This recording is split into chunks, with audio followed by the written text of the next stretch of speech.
So we're having the conversation about how to believe in and connect with God, and our starting point is humanity and creation.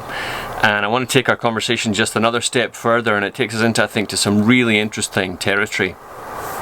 Last couple of weeks we've considered beauty and gratitude as those things which really tap into something unique and almost glorious and sacred within the human being that we can appreciate and want to express gratitude for the delightful. Taking that a step further, I think, reveals something extraordinary both about humanity and about God. And that is the desire that we have to share. Okay, it might sound simple. When you're a little child, you're taught the quality of sharing and how it's important, but actually there's something sacred and almost divine about the desire to share, to participate in something with the other, to allow somebody else to join you in the thing that you are delighting in. We all know what it's like, right? We see a great movie, read a great book, visit somewhere wonderful, have a great experience at a restaurant, whatever, and we are talking to our friends and we say, oh, have you tried this? Have you been there? Have you done that? Have you heard this? Have you read that? You got to try it. You got to read it. Let's go there together. We sort of become an evangelist for the things that we enjoy, because that's what is part of their human makeup, is that we want to share that. We want to participate in it with each other and to multiply the joy by giving it away. But there's a twist here, and that is that there's something unique and extraordinary about human beings, and that is that we're not only willing to share the things that we delight in, we actually want to share and participate in each other's trouble, in each other's pain. Especially when we love that person, we want to join them in their suffering and in their struggle and in their trouble, because that is what it means to be a human being. I had a little insight into this recently.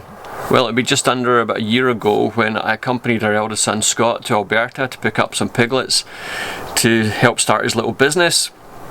And we're driving back and we had a nightmare of a trip. We broke down countless times. What should have taken us 4 or 5 hours took us over 20 hours. We still weren't home. We were broken down in the middle of nowhere, about 100k south of Golden, and it's the middle of the night. We're tired, cold, hungry, uncomfortable, did not want to be there, and we've got a dozen pigs in the back of the truck. And Scott's apologising to me for just the complete mess that this trip had turned out to be.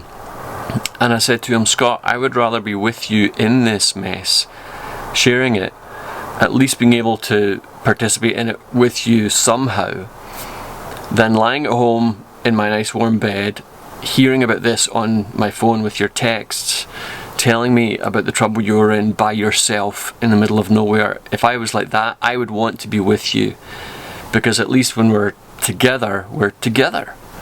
And that's part of our human experience, is that we want to accompany each other even in the hardest things. And when we do that, I think what we're doing is tapping into one of the deepest levels of what it means to be created in the image of God. That we are not just biological evolutionary wonders, we are actually holy beings that have been designed by and filled with the very Spirit of God in order to demonstrate God's life to each other. And nowhere does this become more precise than in our desire to share trouble and suffering and struggle with each other.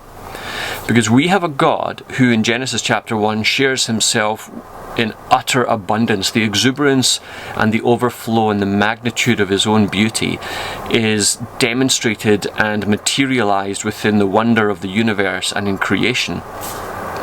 Then in John chapter 1 we have an even deeper wonder, which is that the very being of God, the Logos, the second person of the Trinity, becomes a human being, takes on human flesh in order to share the life of God with us, not just in grace and truth as we're told, but to actually share with us in the deepest and darkest things that hurt us and cause us to suffer.